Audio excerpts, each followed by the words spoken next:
mean to get the best?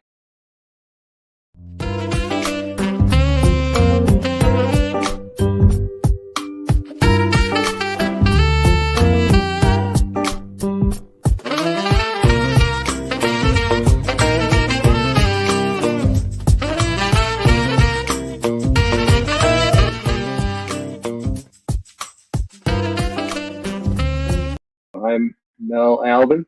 I'm the host and the founder of the Jazz Confusion Power My name Hour. is Dion Parson, and I'm honored to share my passion of music with you, our listening audience, through my cultural heritage.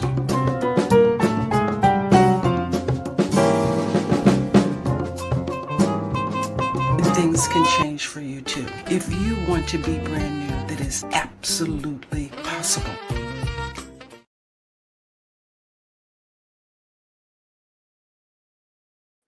Greetings, everybody.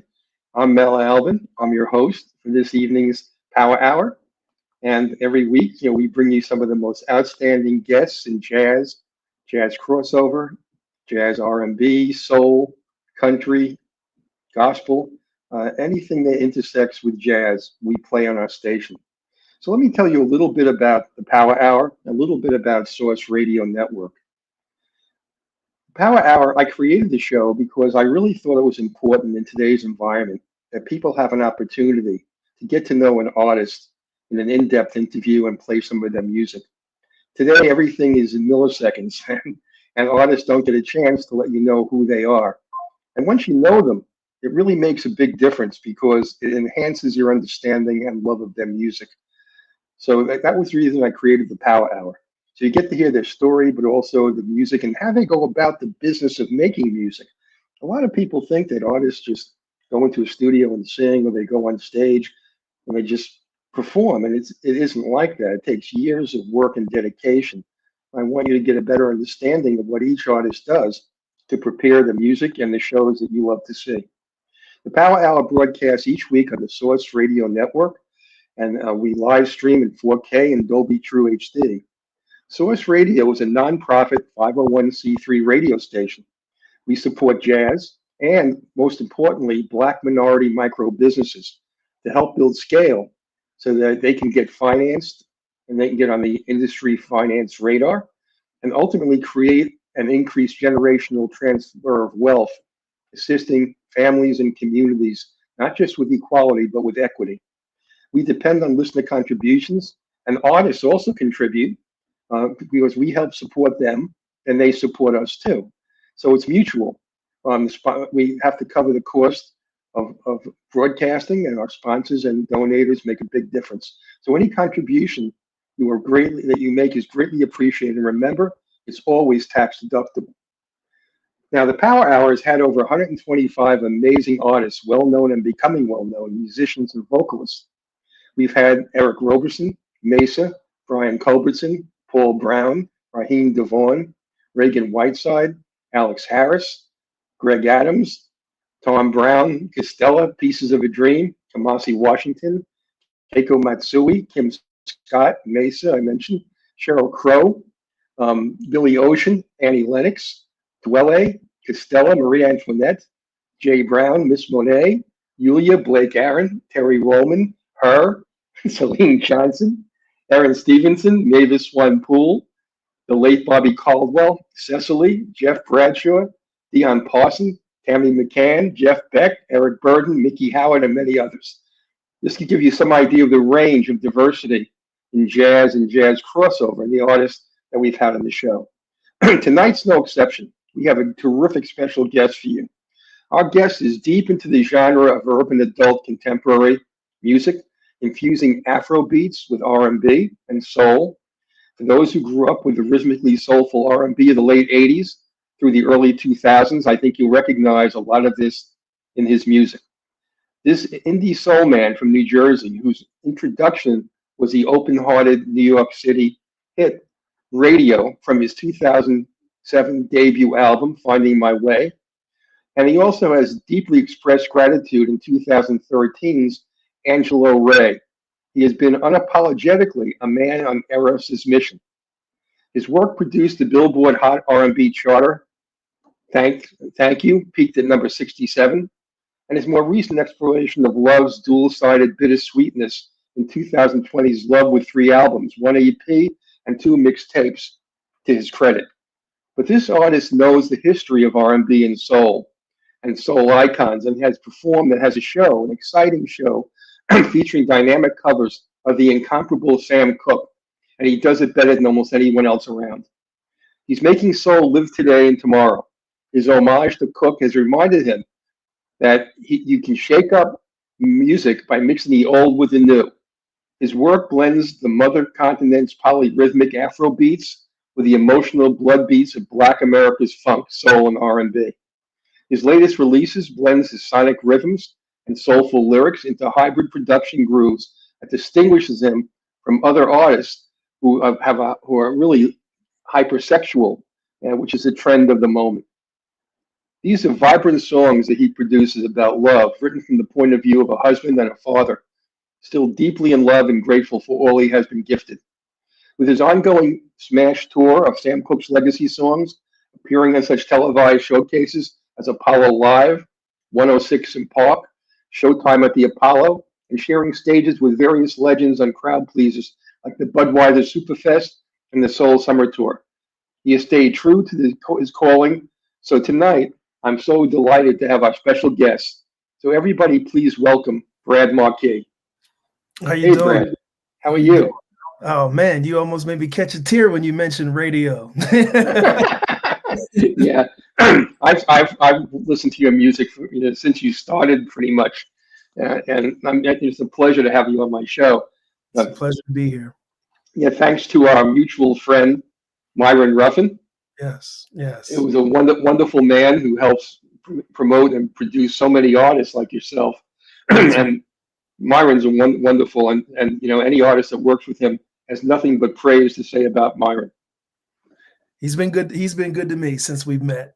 I'm definitely honored. I just found out some information a few minutes ago that I didn't realize. I just randomly asked him if he was related to Mr. David Ruffin, and he said yes. I asked him that too. I was like, why didn't you lead with that? Yeah, no, he's like a distant cousin, a second or third cousin. Yeah. I asked him that. Myron and I go back quite a while now, and he's been on the show too. I've had him on the show. He's been good. I'm talking to him. Absolutely. Look, let's start off the evening. I like to start all the time by having the guests tell everybody listening in, what are you doing for the remainder of this year and plans for 2025? New releases, performances, what's cooking? Oh man, we got a lot going on. The holidays are coming up. My son's turning 10 years old. So we're going to be throwing a party for him.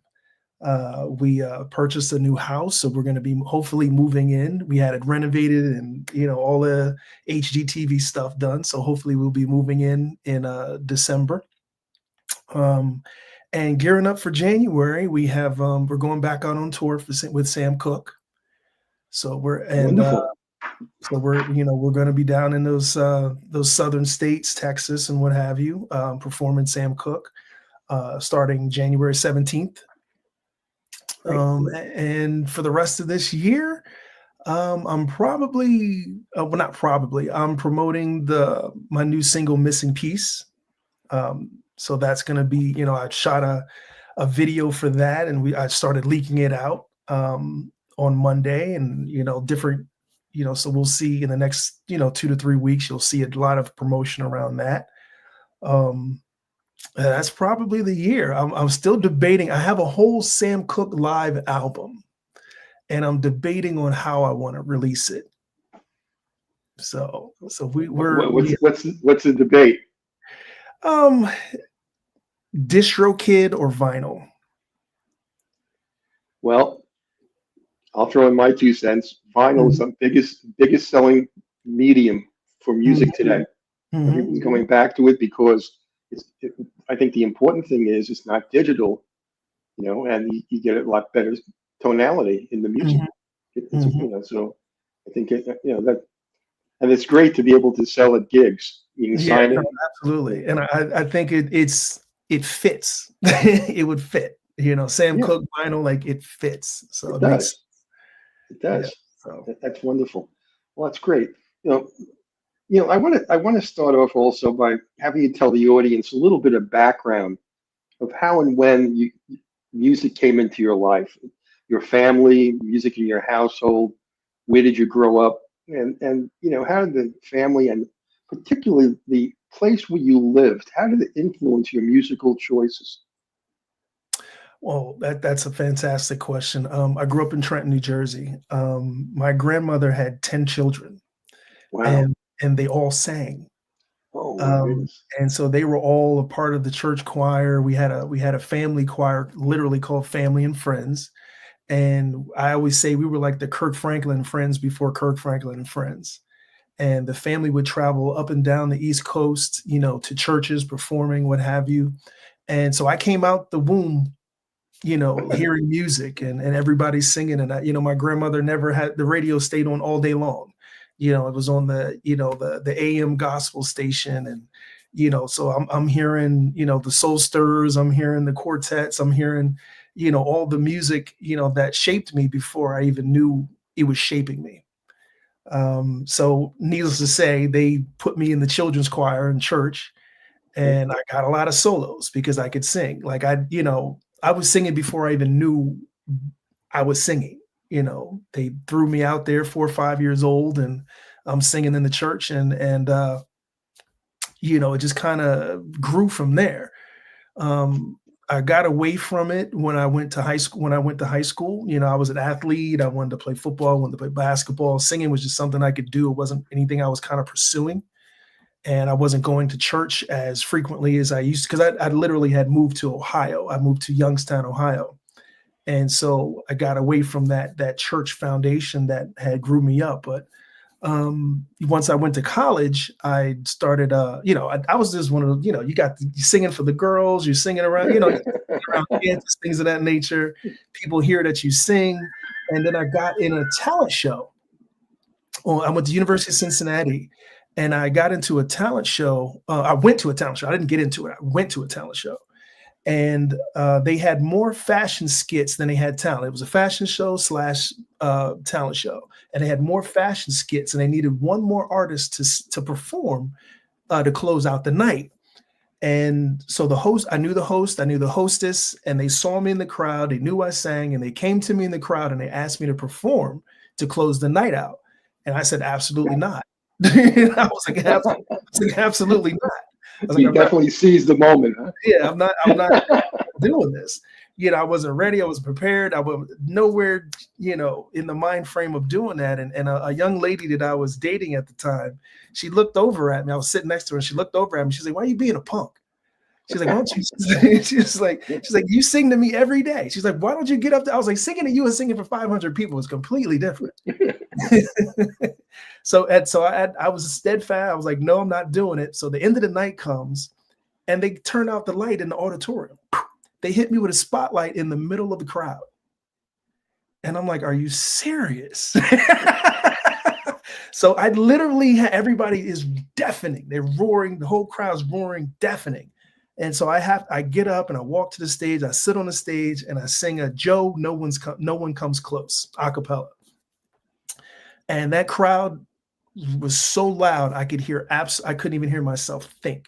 I walked off the stage and I literally didn't hear anything. And the host stopped me and said, "Turn around." So I turned around, and all I saw was lights and people just losing their minds. And so I was like, okay. In that moment, I was like, "Oh, I could do this. I could do this." So, Roy Orbison wore sunglasses because he had terrible stage fright. Everyone thought he was blind, but he wasn't blind at all. And the way he overcame it, when he said, "When I'm in front of thousands of people, I sing to each single person, so I don't get scared." That's a good one. Yeah, that's a good one. Yeah. That opened me up. A lot of folks started recruiting me to come and sing in this group and that group. So I ended up in a 4-person group, and just kind of had a lot of experiences since then. That's great. That's really terrific. We have Bill McGee when he's listening in, and he said, "Put a comment up here. You can see Sam Cooke deserves to be on vinyl." Bill McGee is a phenomenal musician. He has a let's see, had a CD out called Tree of Life. We had major collaborations with so many artists.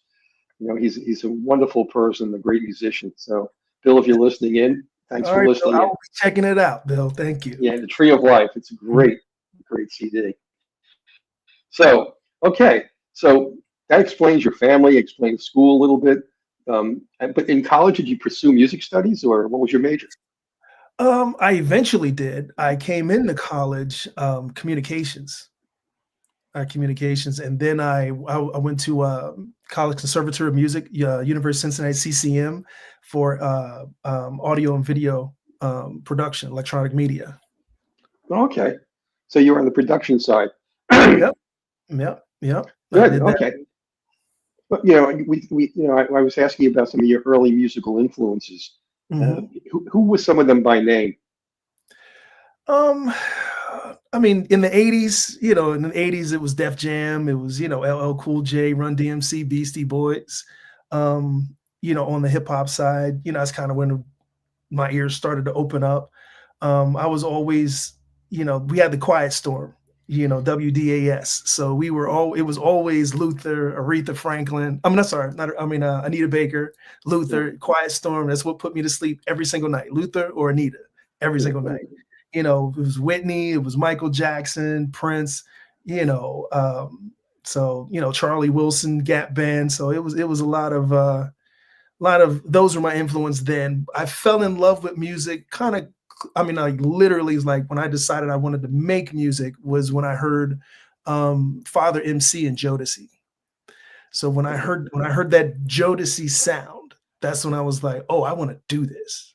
I fell in love with that so much. And then, that Uptown era with Heavy D, Mary J, Jodeci, it really inspired me to want to create music, not just sing it. So that's kind of where everything took off for me in that Uptown era. And were you have any influences from funk, from Cameo, or any of those bands out of Ohio? Absolutely. I mean, I listened to them. You got to get a lot of stuff. I went back as I got older to research, and I fell in love with it then. But as we're journeying through my youth, it was kind of what was available. And then once I evolved and I decided to be a musician, I started to open up my palette a little bit more and go back and do my research on the greats. Wonderful. That's the way a lot of musicians actually do it. They at some point they want to know more about the origins of the music that they're singing, and they trace it back, and, Right. and that's when people start to do covers. And a lot of people think, well, I want to hear original music. Anybody can do covers. First of all, anybody can't do them, and second of all, it keeps that music alive, for future generations, and that's so important. That we have those traditions that are still with us. So that's great. Let's start off with playing your first song of the evening, and then we can talk some more about influences. I'm curious what influences you are around today in music that's new and that's having an impact on your music as you develop. So we'll come back and talk about that. Why don't you tell everybody a little bit about OU, when you released it, and also some of the backstory? Oh goodness, we released OU. I want to say maybe October of 2023, November 2023. It was the first release of the EP. I was probably too anxious. I was anxious to get a song out before the new year, before the holidays. So we put that out. OU was kind of a play on my Sam Cooke show. I wanted to create a song that could fit in my Sam Cooke set. And, it's a fun loving kind of ode to radio, my first single in that kind of happy vibe vein. But I wanted to create a song that could literally fit in my Sam Cooke set. And I'm on my Afrobeat vibe. I've been on Afrobeats for a while. So as far as sonically, I love, loving the music. Didn't always necessarily love what was written to it, but as far as the production, I was always, in love and inspired by the production. How would you define Afrobeat? I think it's the rhythms. It's the rhythms. It's more of the production than what is being written to it. But I think it's the rhythms for me. And how are the rhythms different from our contemporary R&B today, or hip hop? How is it different? A lot. I mean, I think sonically it's not as moody. Right. It's not as moody. It's a lot more uplifting. It has more of a, the drums are different. Drums are more kind of, I don't want to say along the line, I don't want to say house, and I don't want to say reggae, but kind of a mesh of all of that, from reggae to R&B. I mean, reggae, hip hop, and house, and it's kind of evolved into its own sound. Well, the reason I asked you is because people talk about Afrobeat, but I was curious how you define it, because others define it differently. Yeah. I was just curious. I've always found, I've listened to, the Whiz Kids and the, the Burner Boys and things like. I think Burner Boy was the one who really I fell in love with. I believe it's his first album, African Giant. I don't know if it was first or second, but African Giant. And I was like, oh my goodness, this is incredible sound. And I loved how he sang over the music. Yeah. He gave it an R&B. He sat almost like he sat R&B over top of the production. Yeah. And that's what I enjoyed. Now, obviously, Burner Boy isn't the greatest singer in the world, but he's able to deliver. It's sometimes just about delivery, and he's absolutely about Burner Boy. Again, if I had to go back, Bob Dylan. Bob Dylan does not have a good voice, but when he delivers a song, it's the way the song is delivered that makes the song really great. Absolutely. Not necessarily the voice. Yeah. So about OU. So tell me a little bit more about it, and then we'll play it. Well, again, it's just it's a moment in time when talking about when I met my wife and some of the thoughts and energy I had around meeting my wife, and I kind of throw in a little story about us. So just a fun loving, not too heavy, but just something that kind of ties into the rest of the album. But I wanted to make it relatable to everybody. So it's a personal story, but it's definitely relatable to anybody who's ever had a crush on someone. Wonderful. Well, let's play the first song of the night for everybody. Let's play OU, okay? Mm-hmm.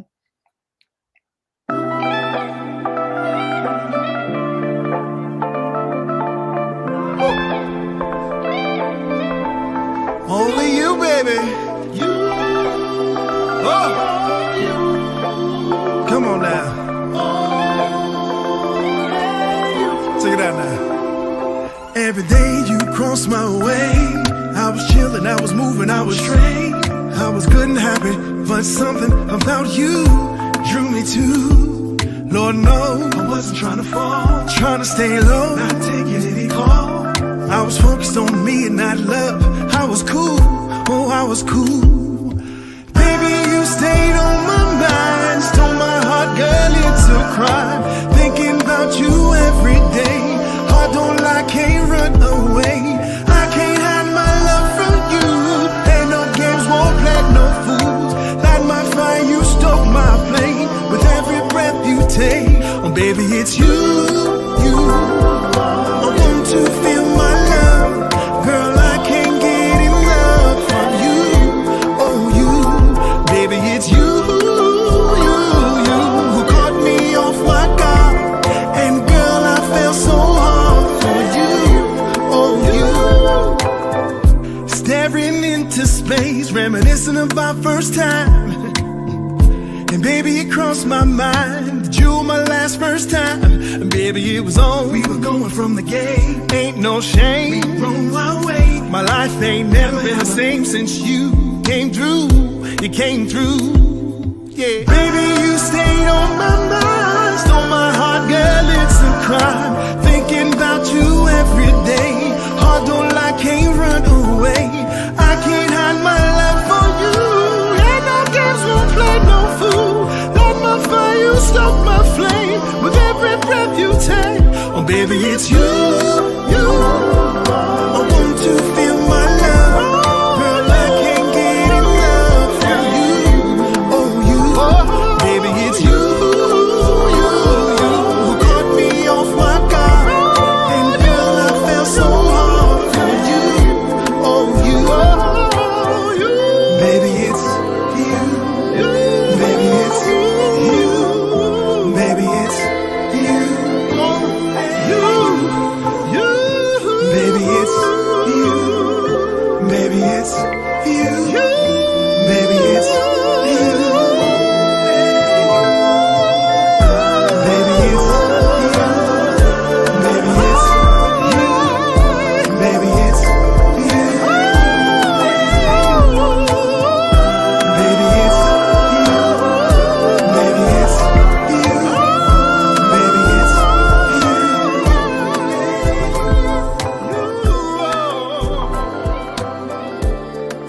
Wow, great song, Brad. Thank you. Love it. We got some comments from people. Here's another one from Bill McGee, loving the vocal style. Thank you, Bill. Here's another one, Lenny McMahon. Your voice beautifully soars above the orchestration. And another one, beautiful lyrics, great voice. That's from Tony Marconi. Thank you. So yeah, you got some fans out there. They may already be fans. If not, you got some new ones. Hey, that's a beautiful thing. Bring it on. Exactly. So let's talk a little bit more about your first recordings. When you put out your first recordings, were they covers or originals or both?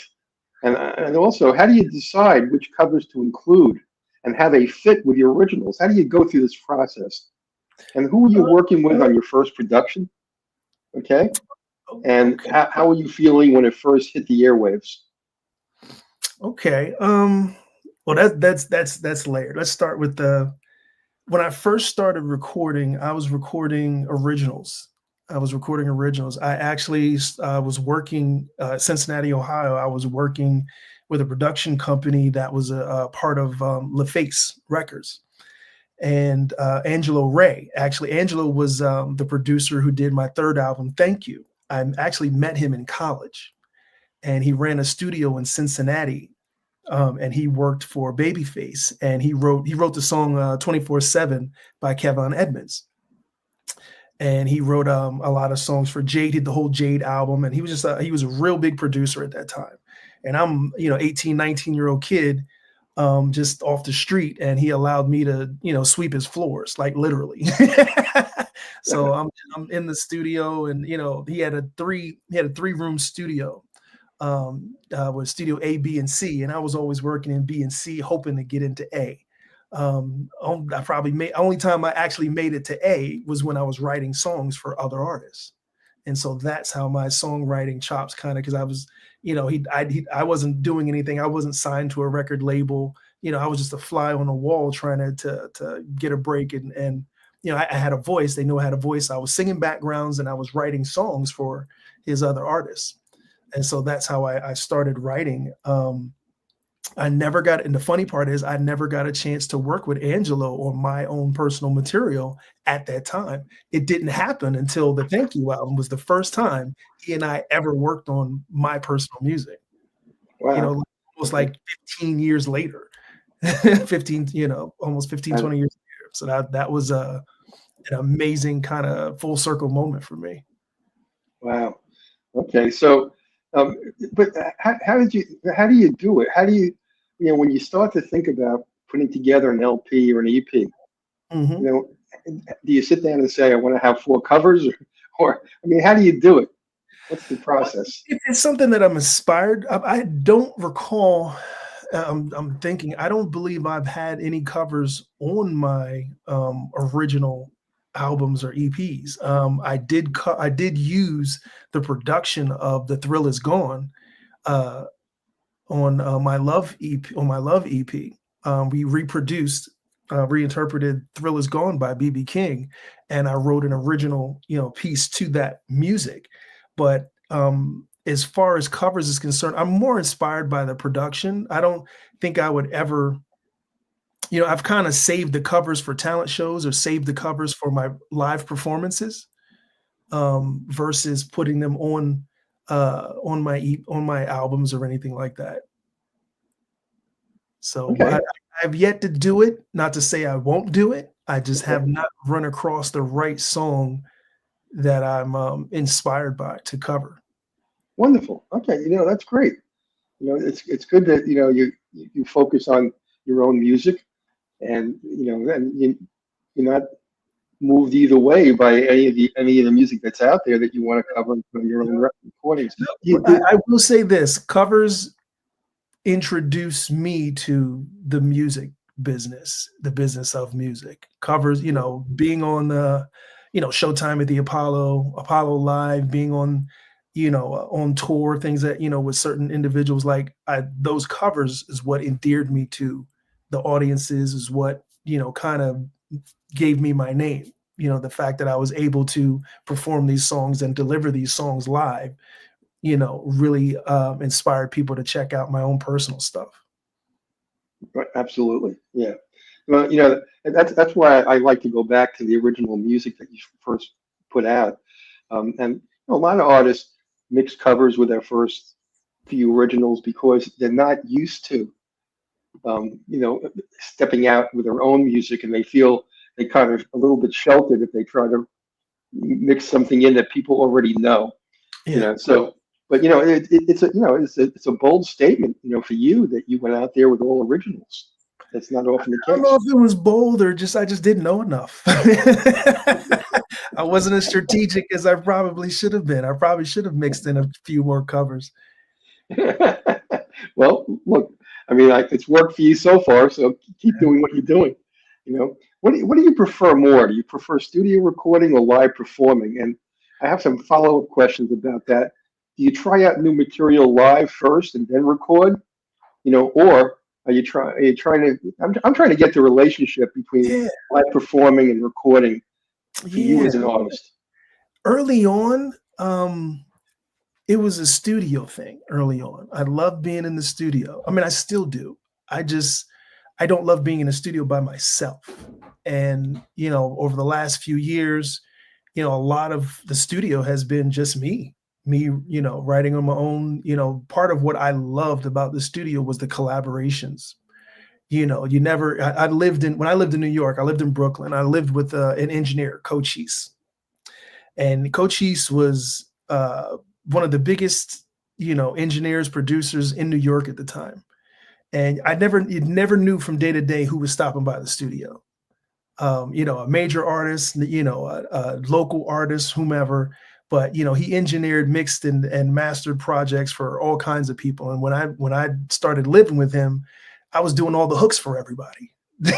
So, we got a singer in it. You live with a singer. Oh, I need a hook for this song. So now I'm writing hooks for everybody.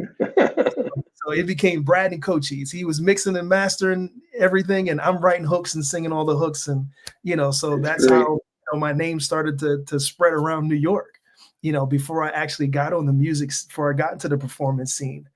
And when I got in the performance scene, it was it was a lot of trial and error, man. And it's a wonderful thing that I came up during that time because you were allowed to make those mistakes.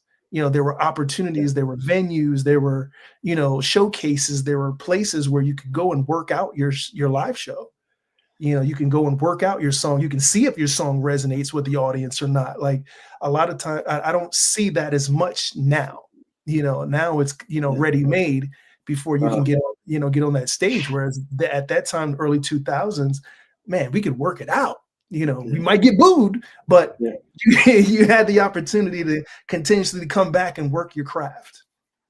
Yeah, absolutely. And that's one of the things that's changed a lot. It's songwriting, Sheryl Crow and Neil Young just rail against the fact that songs are being created now with a team of 10, 12 people and a computer to write the hooks and the choruses, and it's all pre-programmed, and instrumentation is limited, orchestration is limited, arranging is done on the computer. And, for a lot of young people, a lot of urban music has lost interest to them. They're looking for something else. And I think that's why they're going back to a lot of R&B and jazz. And there's a lot of hip hop jazz out there now, right? With their young people, especially in the UK, they bring a lot of jazz into their music. So, I think you're onto something with the kind of music you're doing. I think it's going to be a lot of interest to young generations as well as people who, steeped in soul and R&B. So I think that's great. I think people want to feel again, And I think music has gotten away from, those vulnerable feelings. People want to, I know, and, I'm sure there's songs that you heard and you remember when you heard them, or songs that were a soundtrack or albums that were a soundtrack to different eras of your life, and I think we've kind of lost a lot of that with, how fast music is being pumped out. And, you know, with the singles and things of that nature, you're like, we don't have the opportunity, or we're not taking the opportunity to sit with music. That's right. In the way that we used to. That's right. You know, that's why I love people like Bruno Mars, who samples a lot. You know, he just samples a lot of that, the old rhythms and sounds, and John Batiste. You know, these cats, you know, are making the music relevant from, you know, 50 years ago and 40 years ago, and they're updating the sound and making it really, you know, novel and intriguing to people. Right. You know, people like Samara Joy, you know, is working in jazz and jazz fusion. You know, so, you know, I think what you're doing is right, and going to be much more mainstream as you go forward. I think urban music, like rock and other genres, you know, they see their day, and then other music comes along. Music comes along, yeah, absolutely. Yeah. So let's talk about some of your other music. I want to play another song, "I Choose You." Yeah. So why don't you tell people a little bit about that? Oh man, you know, I remember when we finished recording this in the studio, man, I actually went to Buffalo to record with Cochise on really I didn't have to, but it was a kind of a nostalgic move because we hadn't worked together in that capacity in so long. And I wanted to really record this EP with him and just spend some time with him and his family. So I flew to Buffalo to record this "I Choose You" EP. And I remember when he was giving a little quick mix to it. And me and him just kind of looked at each other and almost caught a tear. I was like, yo, I think I just wrote like a wedding song. I think I was like, this is my favorite song. He's looking at me like, yo, this is my favorite song. Like, I think you caught something here. You captured something here, you know, and, you know, I've always wanted a wedding song. I've always wanted something that, you know, individuals could play or felt comfortable playing, you know, or someone would sing it somewhere to their woman or what have you. So that was, you know, really a moment for myself, and it was nice to share it with him. But it was a song that was written around my feelings and my thoughts, and as I was planning to get married on my wedding day. So this is kind of a walkthrough of my wedding day, you know, and my thought process, you know, the nerves and the anxiety and all the things that was kind of, you know, capturing me as I was, you know, planning to walk down that aisle. Wonderful. You know, and I realized one thing that I say all the time is, you know, you might fall in love, but you choose to stay there. You know. Yes. Yeah. And boy, you know, that's great. That's great. Yeah. You know, and that's what this song is about. Is I'm choosing to be in, you know, not just falling for you, but I'm choosing to stay through the thick and thin, and we're going to work out through whatever we need to work out to stay together. That's a wonderful thought. You know, remind me, Brett, after we play this song, I want to come back and talk a little bit more about Trenton and Brooklyn and how that environment impacted your music. But let's play Bradd Marquis' "I Choose You." Yeah.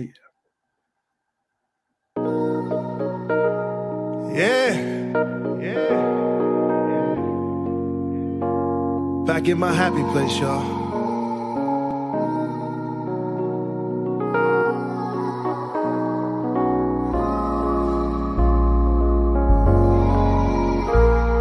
The tux fit nice, cufflinks and these shoes is ooh crazy, 'cause they about to walk me to the next phase of my life.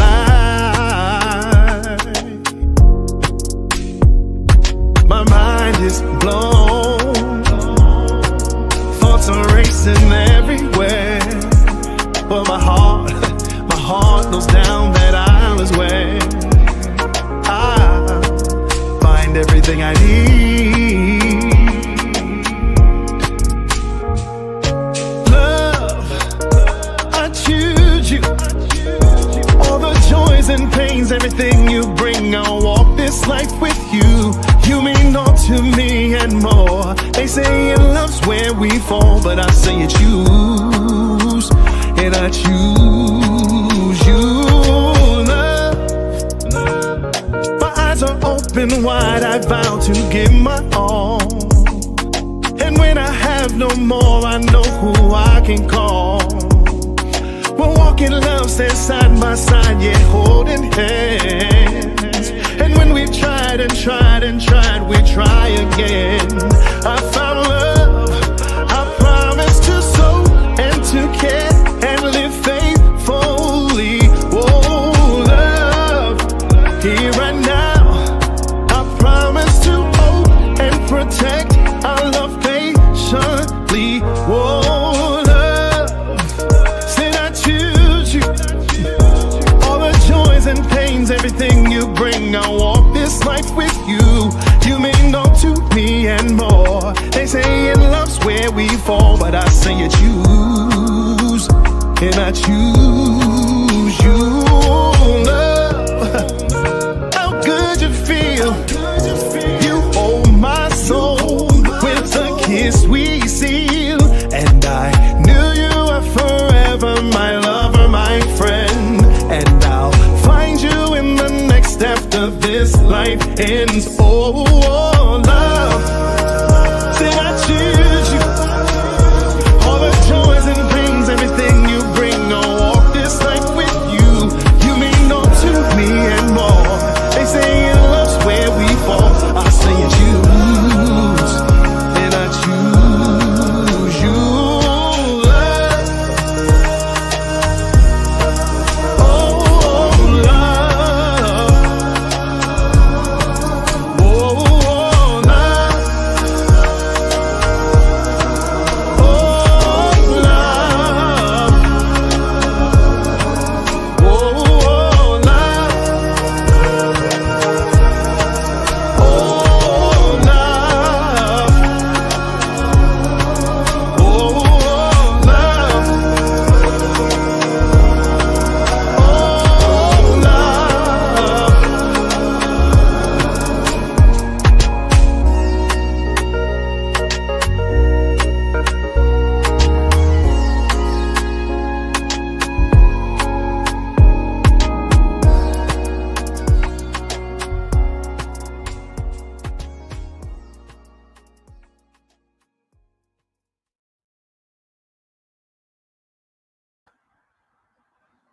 Wow, that is really beautiful. And Thank you. we have some more people. All right. Hey, I want Let's to say see. thank you, Tony. Appreciate it, man. Wendy, Yeah, I man. appreciate you. Yeah, what a beautiful romantic song about what love really is. Thank you. Thank you. Yep, we're trying, Yeah, man. We're trying. yeah, you're reaching people very well. I mean, it's really nice to see people responding to your music. Let's continue talking about songwriting a little bit more, recording. Mhm. What's the process? How do you find inspiration, to keep putting out high level lyrics and quality music? How do you do it? And how do you compose a song like "I Choose You"? How do you do that? All the elements. I'm curious about the whole thing: the texture, the rhythm, the melody, the beat, the harmonies, the structure, the tempo, Right. the pitch, the dynamics. I mean, there's so much that goes into a song that people don't think about. So Right. we can tell people how you do this. Right. Wow, that's a lot. That's a layered. Um, Yeah. it's every project has been different. And I have hit lulls in time where I wasn't able to create, musically, but I found in those times that just means I need to experience a little bit more. I need to study a little bit more. I need to read a little bit more. Everything that I've created has come from a personal place, first person or third person view of a situation. This specific project, the I Choose You EP, was inspired a lot by Luther Vandross. The lyrics weren't, the lyrics, the mood, the direction was inspired by a Luther Vandross live album that I discovered around last June, because I had the music. I knew I wanted to write to Afrobeat. So I had the music, I had, 50, 60 songs to choose from.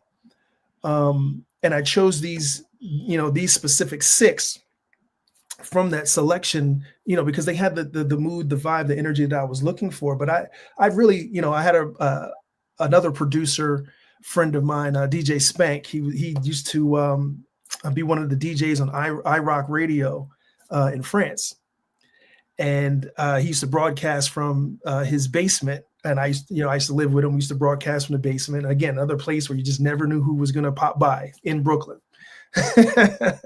And he used to tell me, Brad, you always just jump right in and you just write. I need you to stop and listen to the music. I need you to listen to what the music is doing. I need you to pay attention to what the melody, hear the melodies in the music, hear what the instrumentation is doing in the music.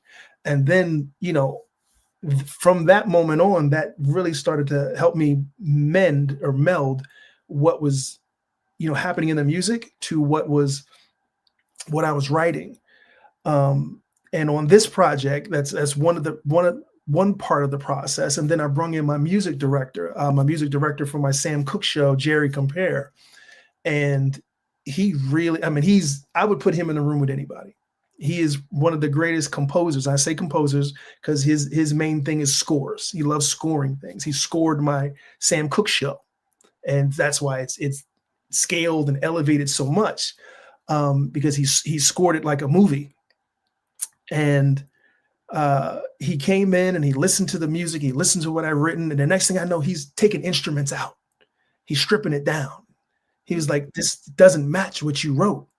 He was like, I need, and so he's hearing different elements of, I hear what you wrote to in the music, but there's so much other instrumentation that's clouding what it is that, what you're trying to say.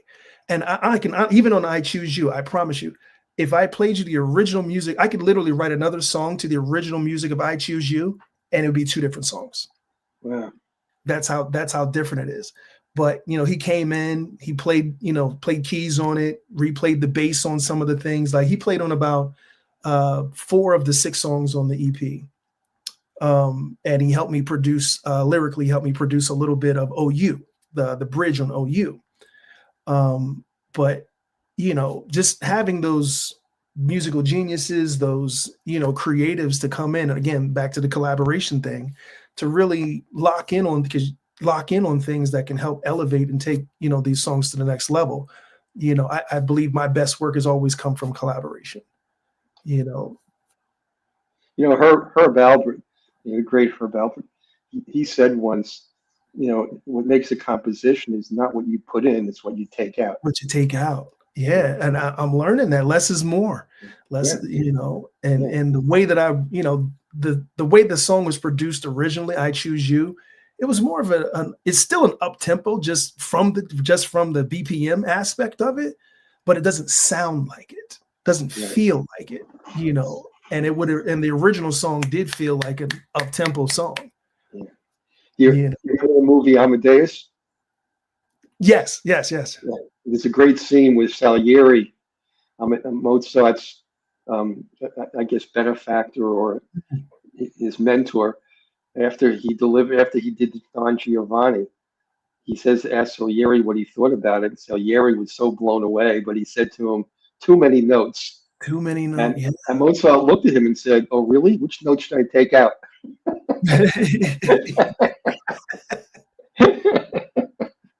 But I 100% understand that. I get that. Yeah. You got to let it breathe. You got to let, people feel what you're doing and hear what you're saying. You mentioned the quiet storm. That's what it represents. Mm-hmm. Yeah. Mm-hmm. But a lot of this was inspired by that Luther Vandross. And I heard because I really had no idea what I was going to do. I felt it, but I just didn't know. And when I heard that Luther Vandross live album, I think he released it in the early 2000s. And it was the first time I had ever heard it. And I was like, Luther. And I just remembered every time you put on a Luther Vandross song, from the first note, you just feel like you're floating. The whole mood of the room, the whole mood of your life just changes. Yeah. And I was like, yes. Luther, Barry White. Barry White's another one. He can, with his baritone voice, Mhm. But if you listen to the arrangements, they're very simple. Very, yep, They're yep, very simple arrangements, and yep. that's so that, the artist gets to tell you the story. It's not the collaboration. It's the artist. Yeah. So I'm curious about something else too. So do you have a music director or do you have a producer that really every song you do you work on collaboratively? Are you in the end-to-end production and post-production also? You know, and who does your mixing and mastering? Um, I have originally my guy Cochise used to do all of my mixing and mastering. He did my first two projects. He did the Love EP. Um, uh, I've had someone else, my guy Dazel. He actually mixes a lot for Mary J. Blige and the Locks and things of that nature. He did this one. That's a whole story on how we got there to have him mix this project. But as far as like I'm involved in every aspect from the beginning to end. My first dibble and dabble in actual producing a whole song myself was on my Love EP. Prior to that, I would sit with producers and kind of tell them what I want or sing them what I want, or they would bring to me songs and they would bring to me maybe tracks and then we build it into a song, things of that nature. They'd bring me a track, I'd write to it, and then we kind of fill everything in and build around it and bring in musicians and things of that nature. Nowadays, I'd literally run everything past Jerry. Like if you had Quincy Jones at your fingertips, why would you not run everything past Quincy Jones? And for me, Jerry is my Quincy. Like I'd literally put him in a room with any musician ever, and he would be a contributor. Wow, that's great. That's the kind of talent you need. A lot of people also don't realize, it used to be when record labels dominated, they had A&R. They would just determine the songs you're going to sing, the look, which stations you're going to be on, and where you're going to perform. But now the artist has to do all of that for themselves, and they have to put the team together, to make all this happen. So the business side of the music industry is also really important to the artist's success. And that's tough in itself because a lot of artists don't want to do that. No. A lot of art, we want to make music. We want to create music. We want to write. We want to sing. We want to perform. But as far as having to go, I used to tell my wife all the time, I didn't get into this business to be a social media marketer. I didn't get into this business to sell T-shirts and all of that. Like, I'm not a fashion guy. Like, that's not my thing. I got into this business to create music. But now the industry makes you do everything else, and music is like 10% of it. Yeah, and the other problem is streaming. I sometimes I joke around with some artists who say, I have 1 million streams. I said, great, you made $800. Congratulations. Yeah, right. Yeah. Right.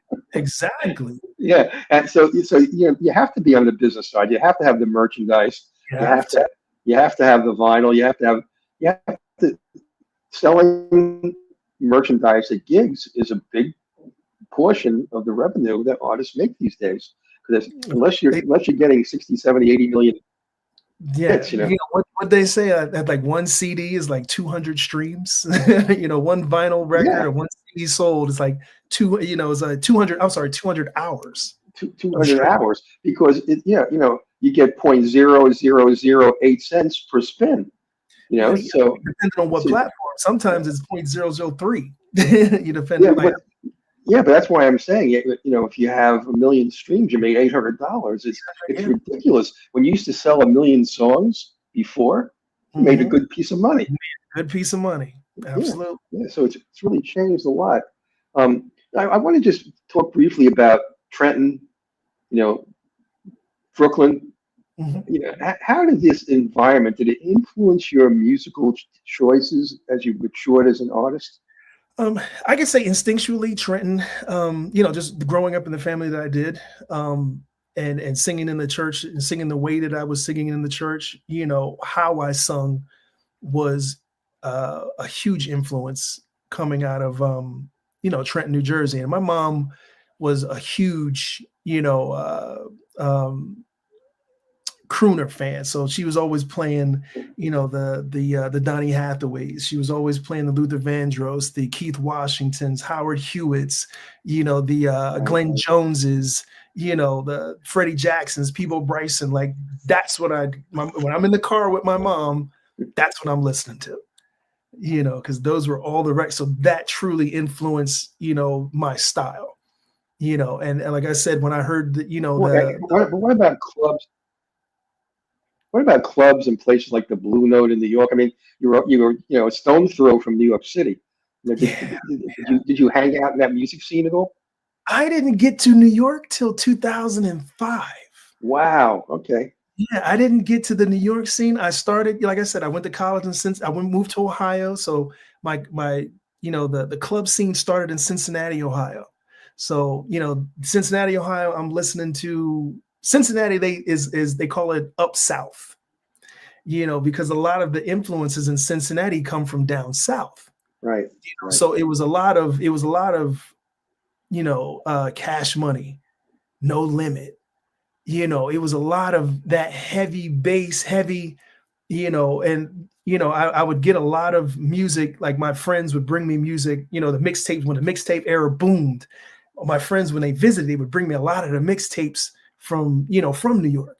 So a lot of that hip hop really, and I grew up uptown bad boy. So a lot of that hip hop, that's what I wanted to create. I wanted to create that Mary J sound. I wanted to create, that urban, R&B hip hop sound. That's kind of what I loved. And so that's really what influenced a lot and still influences a lot of what I do. Just really wanting to be able to, I wanted to have a swag and have a hipness to it, but also be able to touch your heart and touch your soul. When you look around today, are there any young artists that you really think are putting something out there really new and exciting, or anybody you're following? You mentioned one, Bruno Mars, Anderson .Paak, her. Yeah, her. Yeah. There's a few other artists. Now you're gonna make me look at my phone. Well, actually, one of them I'm sure you just heard recently, Be My Fiasco. I love her new EP. Definitely. Yep. That's been on there. Who else do I have on here? October London, he's in here. Okay. Who else?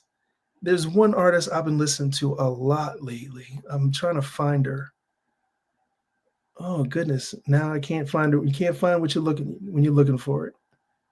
I would think so. Somebody that from the style of music that you sing, I would have thought people like John Legend also were important. Yeah, there's something in his voice that never really attracted me. Really? Yeah, I loved the songs that he wrote. It's funny because when he came out with Ordinary People, right. I sang that song. I covered that song before anybody ever knew what it was. What was it? Or was it? Maybe I'm thinking not Ordinary People. I forget. Is it Ordinary People? Because but I covered that. Yeah, I think it was. Yeah. Yeah. I was covering that song in clubs before anybody ever heard that song. So when it actually came out, they thought it was me. That's why I asked you. I could see you doing John Legend songs. Yeah, that was one of them. Green Light. How about Stevie Wonder? Oh, absolutely. Stevie Wonder was one of my favorites. Like I said, Michael Jackson, Usher. I grew up with Usher and Monica and Brandy. Like those, I kind of aged with them. I'm thinking since you like love songs, one of the great albums I thought ever produced was Stevie Wonder's Songs in the Key of G. Yeah. I had that. I played that out. I played that. Speaking about people like Stevie Wonder, if I asked you if you could collaborate with anybody from any period of time, anywhere in the world, a songwriter, a musician, a vocalist, an arranger, producer, from any period of time, it could be Gershwin. I mean, who would you want to collaborate with? Anybody come to mind? Two people. There's one person, actually three. This is more. Oh my God. Babyface. Okay, great. Quincy Jones. Oh, Late yeah. great Quincy Jones, God rest his soul. R. Kelly. I know I ain't supposed to say that, but you know. No. You know, it's difficult because his music was so extraordinary. You know, it's hard to separate what we know from the music, but you know, the music was extraordinary. The music was extraordinary. And right now, currently, I would love to work with Kwame Holland. Okay. So my dream is to have Kwame and Jerry in the same room. Well, and let's let's make it happen. Let's make that happen. I think that would just make for an amazing album, EP, whatever, single, whatever we can put together. I would love to have those two individuals. If those, you know, because those two people can get in the same room together to be something special. Yes, the person I was thinking of was Ray Khalil. Oh, okay. Yeah. Yeah, I absolutely love her. Like, but yeah, those are my Kirk Franklin's there too. I would love to work with him as well. Oh, sure. Yeah, I can see that too. That would be great collaborations. Well, look, we're starting to run out of time. So let's play your next song. Let's play Dance Among the Stars. And then after we play it, then we can come back and talk about it a little bit. Okay. All right. Let me get this set up here.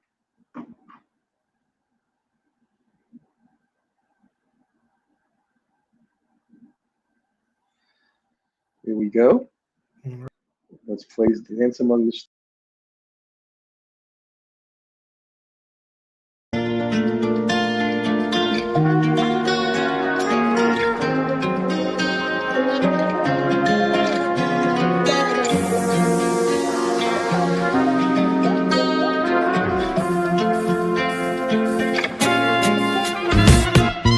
We're on this journey, blending two different lives.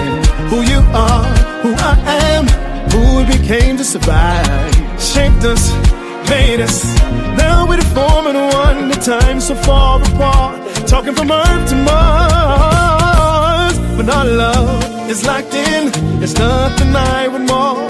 We can't let past sins cause us to start a war.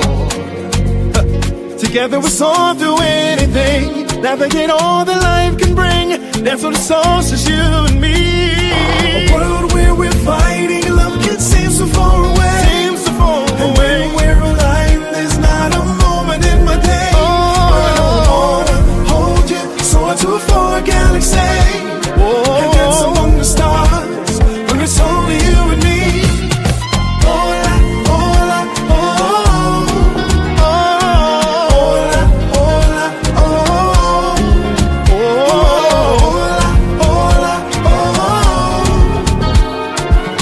Among the stars in the forest galaxy. Life's been lifing, and we've been throwing up walls. Get back to listen and hearing each other's hearts. And baby, you'll never be alone, because I'm committed to working through whatever to be with you. Oh, I chose, I said it was forever. You done made me whole. Let's lift up through the heavens, through the great unknown. Let's take it past the sky, past the moon, past your dreams, past your past to new things. A world where we're fighting, love can seem so far away. Seems so far away. There's not a moment in my day where I don't wanna hold you, soar to a far galaxy. And dance among the stars. And dance among the stars. Only you and me. It's only you and me.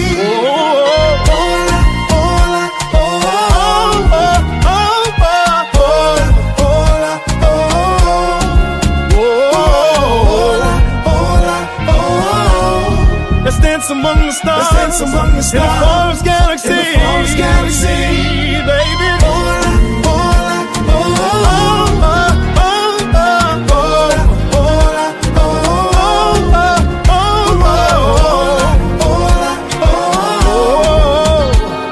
Let's dance among the stars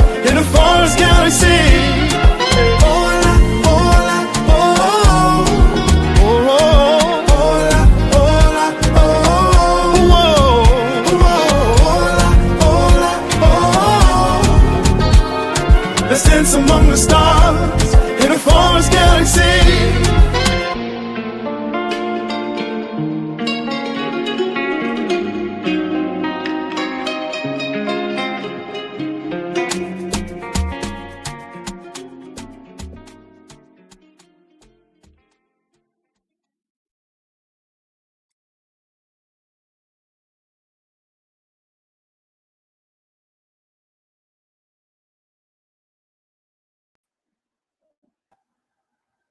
Another great song. Thank you. Thank And you. we have some more comments here for you. Lucy Smith, wow, this is so different from your other songs tonight. It has a soulful feel. Thank you, Lucy. Yeah. Here's another one. Monty Carter, great song. Thank you. Kathy Consuelo, definite island feel. Yeah. People are really enjoying your music. I appreciate it. I appreciate it. These songs, I was telling my guy George Littlejohn, I was like, these songs are great live. They are fun to perform. Absolutely. I really like the variety in your music. It's one thing that's always, attracted me about your music. No two songs are alike, and that's not an easy thing to do. But you're very good at doing that. Thank So, you. This EP was intentional that way. I didn't want to sing. I'm still in the EP album mode. So when I don't think singles. So I didn't want to give everybody the same thing on every song. I wanted to give you different ranges, different inflections, different ways of singing the song. Maybe one song I'm singing falsetto, the next song I'm singing in my baritone, the other song I'm in my alto. Some songs I'm going to church, other songs I'm just crooning. I didn't want to give everybody the same thing. I just wanted to give you a body of work. So when you listen to it from top to bottom, it all made sense. Each song may sound something different, but when you listen to it collectively, you're like, I get it. Yeah, I think the diversity in the music, and the tempos, I think that makes, when you do an EP and LP, it makes it interesting for people because they don't know what to expect from you next. So, that makes it nice. When it's not just a one-hit wonder, and you keep churning out new music. Yeah. Or you make a hit, and now every other song you sing sounds like that one. Since we're talking about your music and your musical journey and your evolution, where do you see your music going 5 years from now? Any changes in genre, orchestration, collaborations, any new directions that you think are inspiring you to move left or right? There's some writers that I want to work with. Obviously, I mentioned Jerry and I mentioned Kwame, but there's also some writers that I want to work with. Maybe not get away from my sound, but maybe drive home my sound even more. I think we may have tripped up into something with this Afrobeat R&B soul. I think we tripped up into something and really just, maybe start to drive it home a little bit more, a little bit better. I know it someday, some way I'm going to end up in gospel. I'm going to end up with a gospel album, end up doing that somewhere down the line. My grandmother used to tell me all the time. She was like, boy, I know where you're going to end up, even if you don't. Yeah, I can definitely see that. I'm sure that's going to be, I don't know if it's 5 years or 10 years, but I'm sure it's going to, at some point, going to happen. There's a lot of Southern artists, and the one that comes to mind is Reverend Al Green, he does soul, but he takes you to church. Yeah. That was Sam Cooke's thing. It was funny. That's when my Sam Cooke show changed, because I would always listen to his recorded work. And then I finally got a hold of live in Harlem. And I listened to how he performed those songs live. And he went to church with all those songs. Would you send me, he would croon it, for general pop, for public, for radio. But when you heard him sing that song live, it was a whole different production. That's why I was asking you about your relationship between this music you do in the studio and when you're on stage live. Do you perform the songs the same way? No, everything is viewed through now. That's why I love that question. Prior to the Sam Cooke touring, I started doing the tour around 2017. The show started in 2009. I didn't start touring with the show until about 2017. And I have had a lot of experiences. I've had the opportunity to see, how these songs translated, how the audience responded to them, how they responded to me.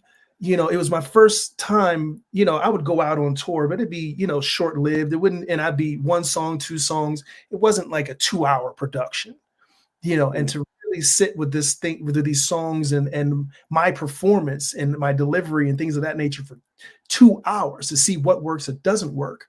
When I came back and I wrote this EP, I Choose You, that was fresh on my mind. So a lot of the songs that I wrote were written with the intention of live performance. That's how a lot of this, what I'm doing now is tailored for, is live performance, because that's, where my joy comes in now. That's where my collaboration comes from now, is that live performance. Well, let's put in the last missing piece tonight.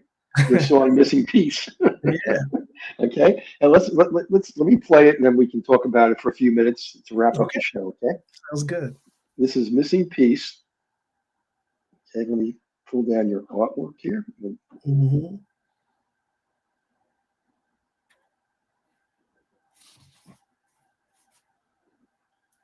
Here it is. Okay, and then we'll play "Missing Piece."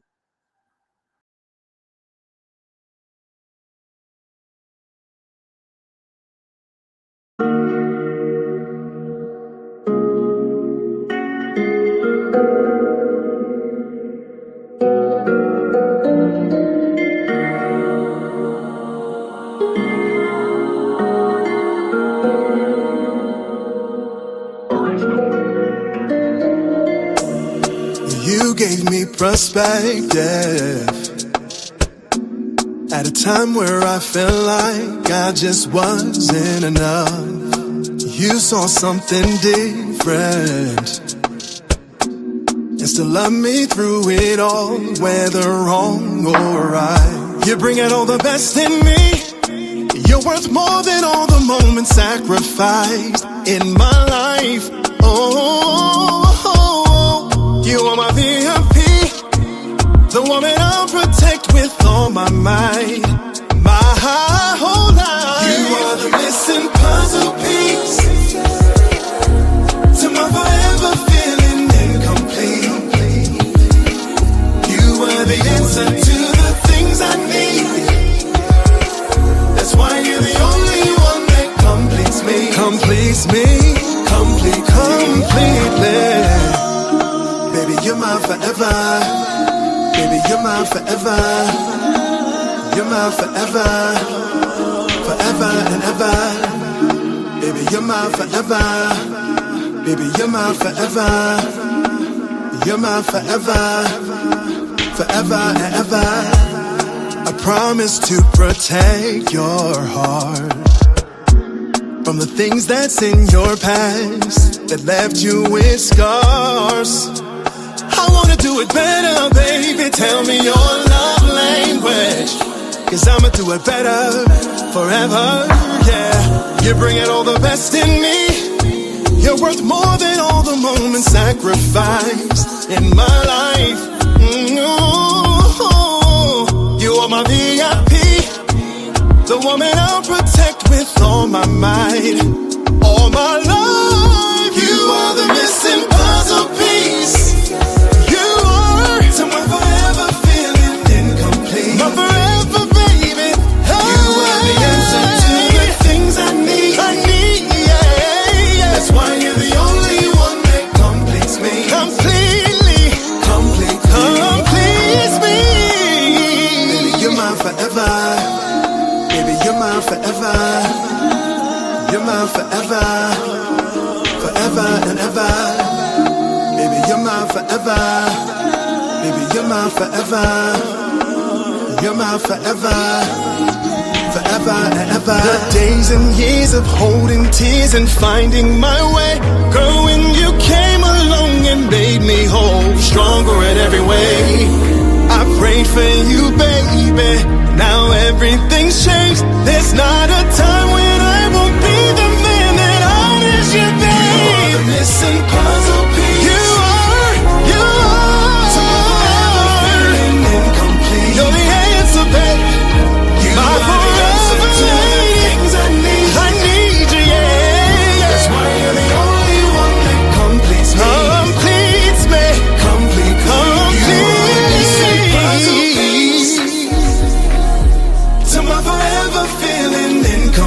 completes me. You are the answer to the things I need. Yeah, that's why you're the only one that completes me completely.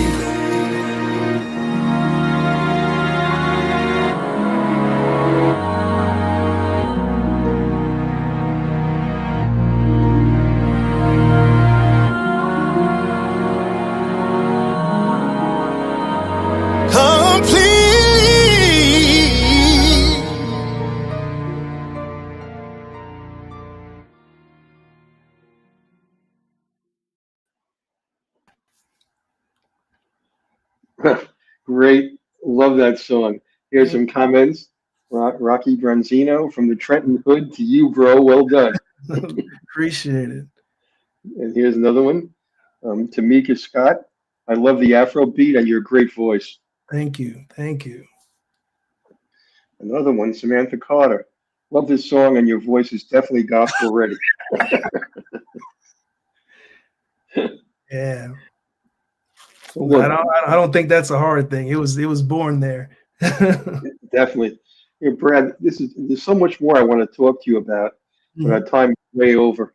And I want to thank you so much for being here and spending time. It's been a wonderful interview, man. Appreciate you. Well, I appreciate you too. And if you hang around after, we can chat for a few minutes.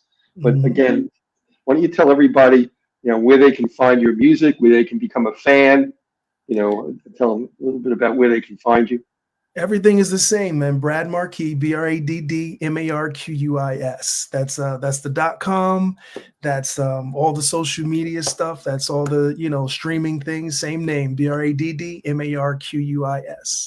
And is your music on all the usual platforms? It's on all the usual platforms.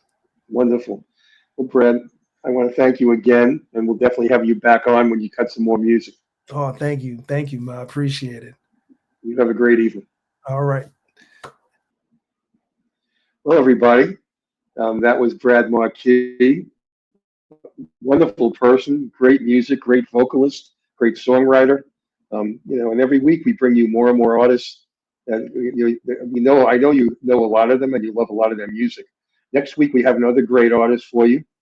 Her name is Elisa, and you're going to be really delighted when you hear Aisha's music. She's just a super talented artist, and she's been around for a while too, and she has some top hits that have charted for quite a while now. So tune in next week, and you'll hear another one of our great artists, Aisha. All right. So I'm just thanking everybody for being here, and everybody have a wonderful, wonderful evening. And thanks again for tuning in.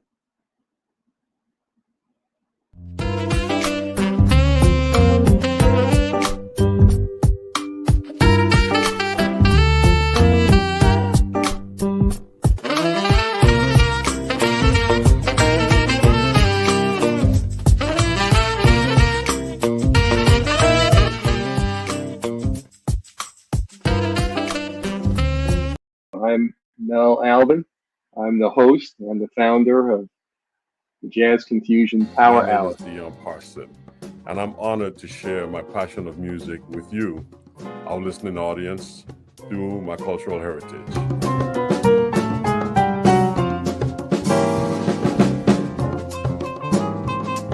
Things can change for you too. If you want to be brand new, that is absolutely possible.